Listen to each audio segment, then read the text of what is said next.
I'm waiting for my porno to load.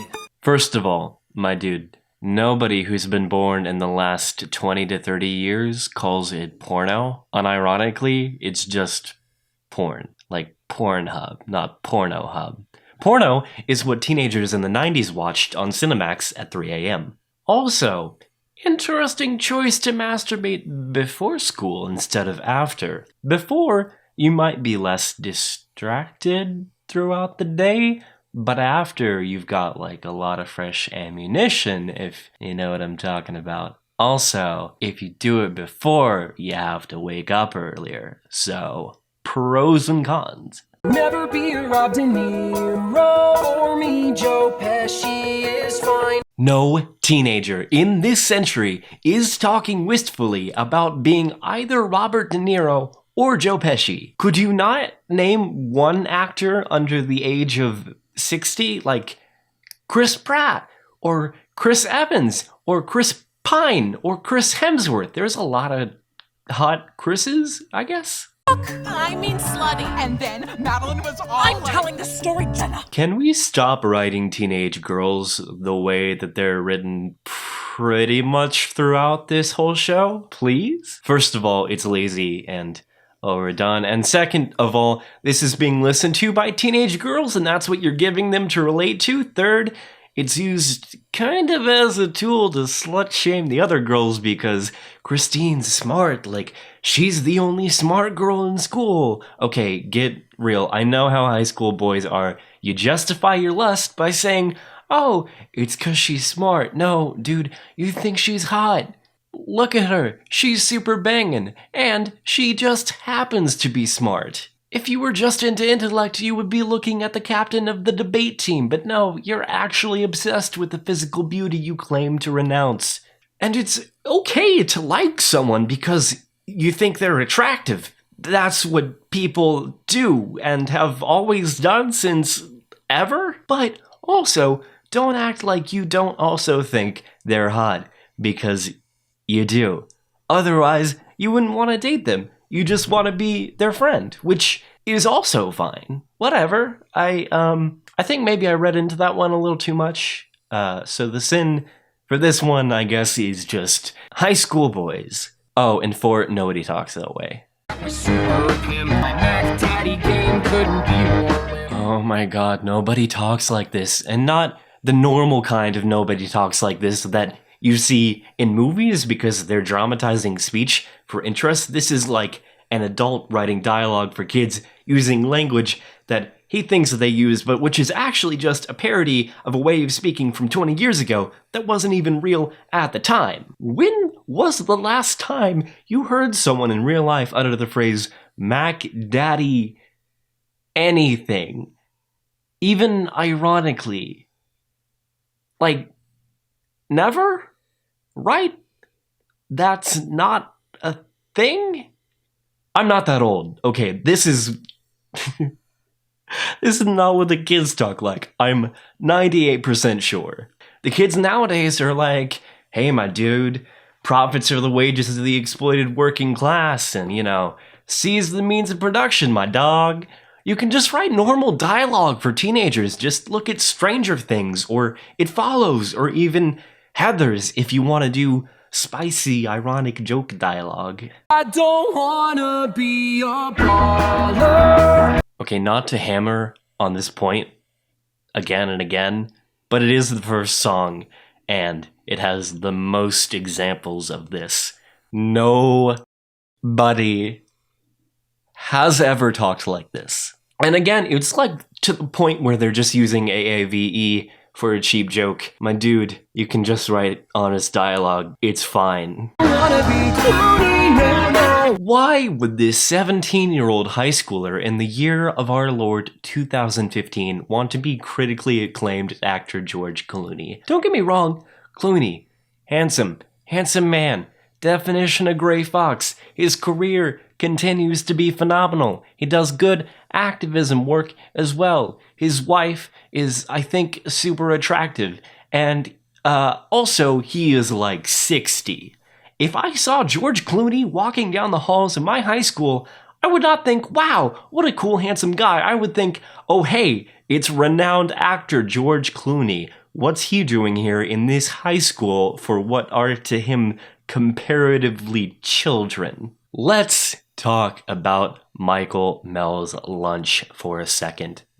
Did he have time to go to 7-Eleven and get sushi? Because I feel like that is not physically possible. Open lunch is short, bro. By the time you make out of the parking lot, it is halfway over. Unless there's a drive-through sushi place, or the 7-Eleven serves sushi, which I would stay far away from. Or he got a slushie at 7-Eleven and sushi at school, in which case, what high school are they going to that they're serving sushi rolls for lunch? We got like a scoop of mashed potatoes and maybe 4 chicken strips and maybe like a roll. Also, wait a minute.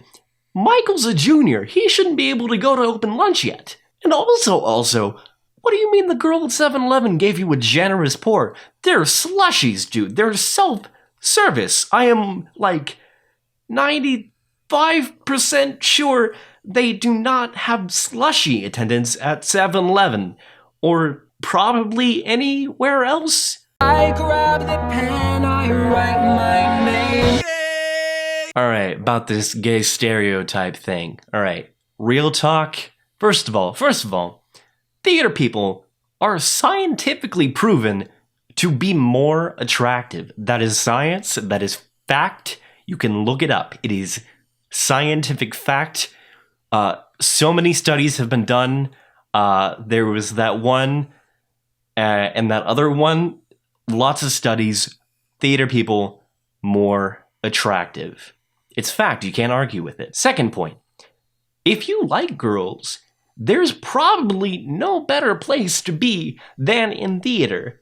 Personally, every relationship I've ever had was with someone I met doing a show. So, I mean, I don't know if that says more about the dating pool or my love life, but that's not really. Can we cut this? Can we cut this part? Also, not too bad if you like guys either. Quantum nanotechnology CPU. Look, I don't know enough about quantum anything to say if this is right or not, but I feel like that's not how this works. I feel like that's not how any of this works. Alright, this is what I have to say about two-player game. First of all, Apocalypse of the Damned! Level 9! The Cafetorium! why are you shouting? Calm down. Second of all, if they can name drop Mountain Dew, 7-Eleven, Nintendo, several actors, the Konami code, can they not have name dropped an actual video game like Contra where the actual Konami code was used? How does copyright law work? Did you have to make up a thing? Could you not have used a thing? Why did you make up these things, this game, but I don't understand copyright law. Is this sin? I can confirm that guys like them are in fact cool in college. There is most definitely a niche group for nerds who play retro video games semi-unironically, so you do have that to look forward to. So Will Connolly, who plays Jeremy, is a musician. His stuff is pretty good. Go check it out. That's not really related to the show, except kind of. It's tangentially related. I'm sure Do You Want to Ride is funny to some people, but I am just physically uncomfortable every time I listen to it. Not to be a prude, just ugh.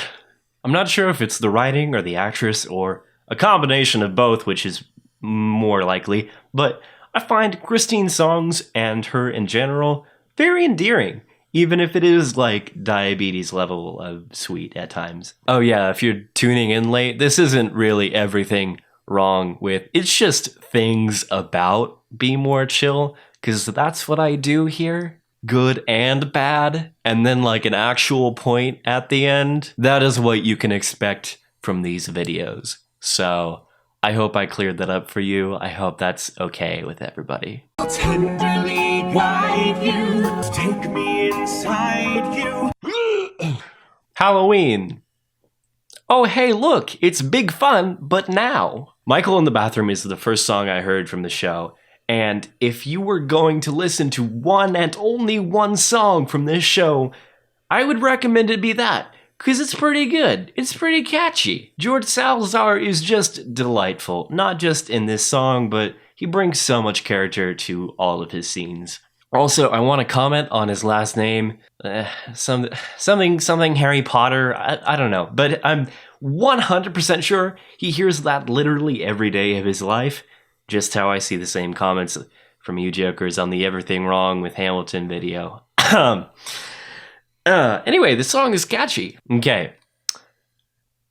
20,000 points to whoever can tell me why the Pants song needs to exist. Why do I need to see this grown man's junk and his tighty-whities? Can someone please explain this to me? Here's something I don't understand about Heathers and Be More Chill, where the focus is on the high schoolers. Does anybody care what the adults are thinking? Not to be mean, but you're kind of irrelevant? Absolutely. Like the Pants song could be gone and nothing would change? Like this song, or Dead Gay Son, or Shine a Light, like, I'm sorry, I don't care. Give me some more of that sweet, sweet teenage angst, please. Give Michael or Heather Duke a solo. Mountain Dew Red and Mountain Dew Code Red are apparently different things. Also, Green Mountain Dew activates you, red shuts you off!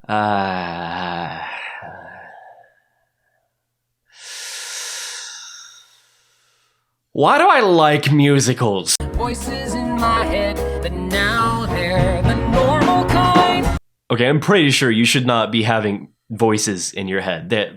There's no the normal kind. That is schizophrenia. Also, Say you appreciate that she's smart. what a patronizing thing to say. Okay, now I'm gonna get into some changes from the novel, not because I've